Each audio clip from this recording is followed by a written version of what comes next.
Hi everybody, it's the Ruthless Jobber here. Welcome back to the channel.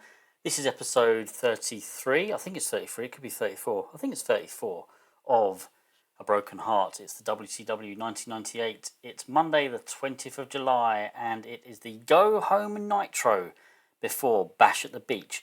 We've got a few pre-show matches this week. The reason being, I mentioned in the last episode that we want to sort of put together a few new tag teams. So I'm just looking to see whether there's any negative chemistry. Obviously, positive chemistry would be brilliant, but if there's no negative chemistry, then potentially I can put a team together. So I've teamed Dean Malenko with Lance Storm, yet we signed Lance Storm, and I think that'd be quite a good team, actually. They're both face, both quite technical. I think that'd be quite a neat little team. So it's not guaranteed this is going to come to fruition, but...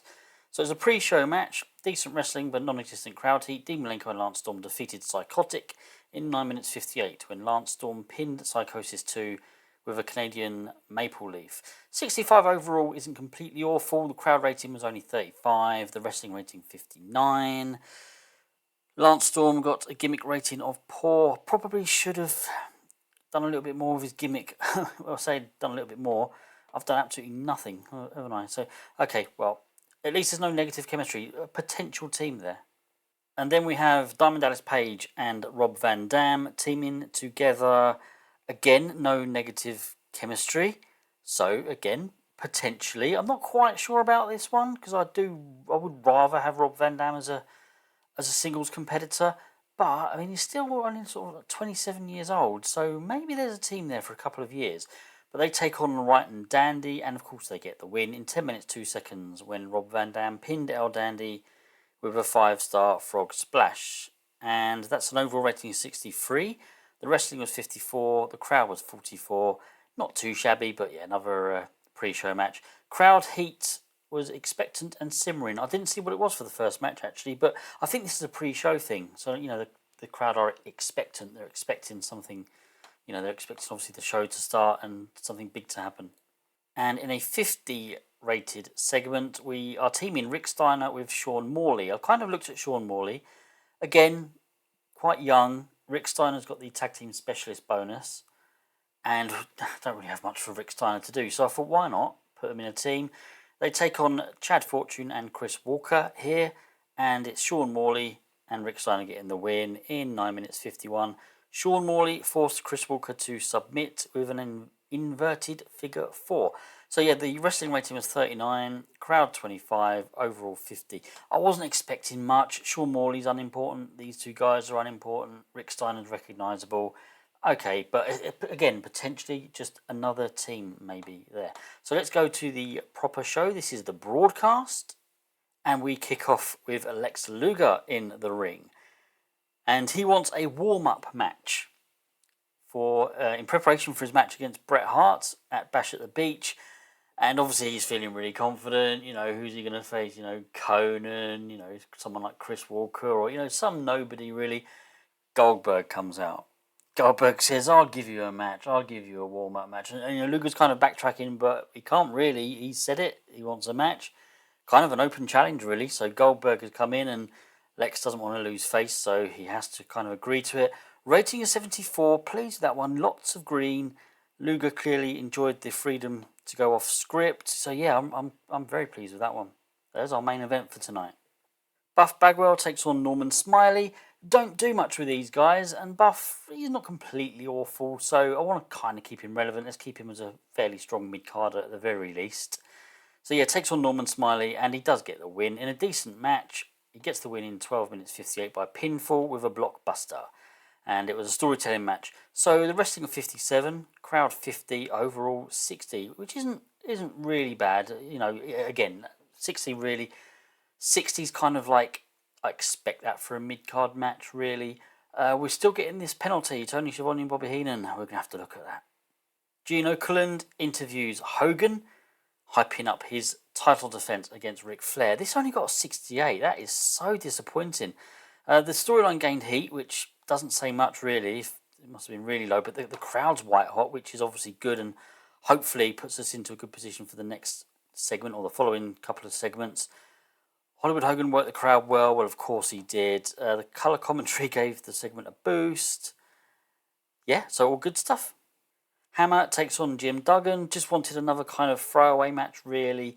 I might start pushing Hammer. Kind of had a look at him. 30 years old. Yeah, see where we can take him. Gets a win here against Jim Duggan. We're not doing anything with Duggan. His contract is up. I think it's up at the end of the year. We're not going to renew it. And if we do, he'll be kind of someone, maybe put him backstage or something. I don't know. But it's unlikely we're going to keep holding him at all, really. Hammer gets the win in 8 minutes 2 seconds by pinfall with a slingshot suplex. Wrestling of 39, crowd 40, overall 46. And then we've got a taped segment, so it's an outside broadcast. Well, no, it wasn't outside broadcast really. It was kind of backstage in an office somewhere, and it's just another way of announcing another match for Bash at the Beach. We've got Bam Bam Bigelow and the Giant signing their contract for their match, and part 2 is they brawl. Nothing more to it than that. The streak gained heat. See, I don't understand this. How did this? Oh, the streak must have a lower rating than Collision Course. Yeah, because Collision Course has lost heat, so yeah, that just must be the case. 68 overall, nothing fantastic, but well, it's designed to announce another match for the pay-per-view. Mortis and Raft take on Glacier and Mike Sullivan. Just a tag team match I wanted to stick on the card, really.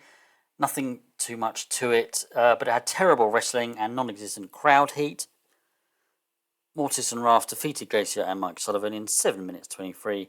When Mortis pinned Glacier with a super kick. So we had Mortis was head and shoulders above everyone else, and Mike Sullivan was the weak link. Okay, wrestling rating 41, crowd 32, and segment rating 54. Again, I keep repeating myself, tag teams. We've potentially got 3 new teams, whether they will all become teams, or I might try a couple of others, try and see if they've got better chemistry with some other people. Yeah, but potentially we've got 3 new teams that we want to bring in, and yeah, we just need to keep getting them over as much as we can. And we've got another taped segment. I just wanted to try a couple of different things really with the mechanics of the game. So we did this as an outside broadcast, and it's Diamond Dallas Page. He's in a parking lot, or he's somewhere where there's maybe garbage and some things that could potentially be used as weapons, and because obviously it's a no disqualification match that he's got against Sid coming up at Bash at the Beach, so he's kind of like looking, I could potentially take that with me, could use that as a weapon. I mean, I know he's the face here, but they're going into a no DQ match, so he's going to mention weapons and that sort of thing. Rating is 67, nothing fantastic again. I've really got, hopefully some of the segments we've got coming up we need to start hitting some 80s really. But the crowd at the end, very hot. And we have La Parka take on Randy Savage. This is a little bit better, 72 overall. La Parka defeated Randy Savage in 12 minutes 54 by pinfall with a skull bomb. During the match, we saw Psychosis run in and attack Savage, and Psychosis 2 also distracted Savage. So La Parka and Psychotic are both, they're all part of the Latino World Order, so I kind of just wanted to, although they're not in a storyline with Savage, I kind of want to make it that they're going to interfere in most of each other's matches, make them like a proper group, a proper stable sort of thing. So yeah, the wrestling rating got 67, crowd 68, 72 overall. It's not fantastic, but La Parka's still quite down there in the card, and I know Savage's momentum's pretty poor. But yeah, very hot at the end. There was another reason, apart from just getting La Parka over, there was another reason I kind of just wanted to do something like this. Post-match, I wanted Chris Jericho to come out and basically he laughs at Savage. Oh my God, Randy, where have you, what has happened to you? I remember the days when you were on top and you were facing people like Hogan and Flair and winning titles, and now look at you, you're losing to La Parka. Savage obviously very angry, sort of heads towards Jericho, attacks him, and then part 3 they brawl until they're pulled apart. Overall rating 79, which isn't too shabby. The storyline has advanced. Arn Anderson and Bobby Eaton take on Royal T. You know what I'm going to say. This is designed to get Steven Regal over. We've got to get him in that recognisable position. We have to. I'm starting to wonder whether he's got some sort of cap. He just won't get out of the unimportant category. But he obviously gets the win in 10 minutes 16. when he forced Bobby Eaton to submit with a regal stretch. 57 wrestling, 53 crowd, and 58 overall. And then we've got Ric Flair and Hogan backstage where they just exchange a few words, cut promos on each other, whatever. 62, I can't understand this. We're talking Hogan and Flair.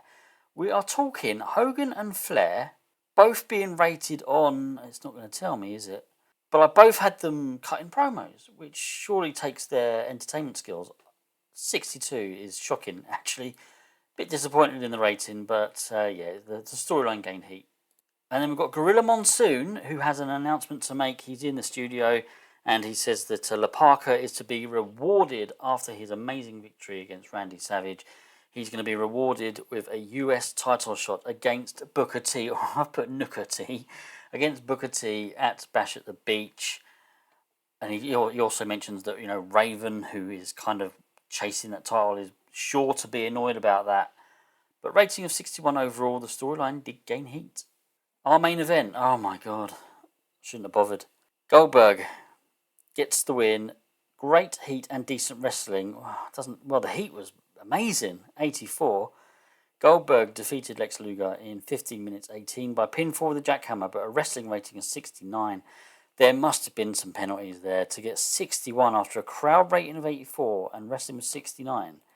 What was this all about? We've got bonus. Lots and lots of lovely bonuses. Goldberg penalised for inconsistency, stamina, and low morale. Luger was penalised for declining physical ability and, commentary, chemistry, and lack of associated storyline. I didn't think we needed to do that with this product. That's worth taking note of. I'm glad I looked at that. But yeah, the crowd were very hot at the end. What do we get to finish up with? Despite losing, Lex Luger calls Bret Hart out. Bret, I might have lost to Goldberg, but Goldberg isn't you. I'm going to beat you, and I'm going to take Liz out on a date. And Bret does appear. Of course he does. He's a face. He's got to face the music. And Luger just cuts a promo on him. And then we've got part 3, Bret cutting his own promo. And then it kind of gets a little bit heated. Bret enters the ring. We think it's all going to kick off. It doesn't. They just stare each other down. 81 to finish us off. I don't think we're going to get a great score here. 58. That is absolutely terrible. Absolutely terrible. I need to remember to be doing some stuff with our storylines. Right, get your predictions in for Bash at the Beach. This is the card. WCW World Heavyweight title is on the line as Hollywood Hogan defends against Ric Flair. The United States Heavyweight title is on the line as Booker T defends the title against La Parka. And the World Tag Team Championships are on the line in a 3-way match. The Faces of Fear defend against Los Locos and Royalty.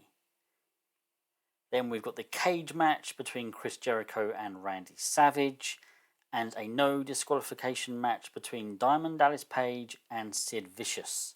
Along with those, we've got Bret Hart taking on Lex Luger. If Lex Luger wins, he'll be able to take Liz out on a date. We'll see how that goes. Could make for an interesting storyline. Bam Bam Bigelow takes on the Giant. Eddie Guerrero, leader of the Latino World Order, gets an opportunity against Sting. Kurt Hennig and Conan take on Norman Smiley and Six, just a kind of throwaway tag team match. Wanted to get another tag team match in there. And we have the Demon versus Goldberg. If the Demon wins that, I'll give you the money myself. Probably a couple in there that are quite obvious. A couple in there that could go either way, really. You never know. Hope you've enjoyed this episode. Please give a like and subscribe if you have. Thank you to everybody who does watch my videos and gives a good like and subscribes, of course, and anyone who comments as well. I love it. But yeah, get your predictions in. I want to see how well you do. Take care, everybody. See you all again soon. Goodbye.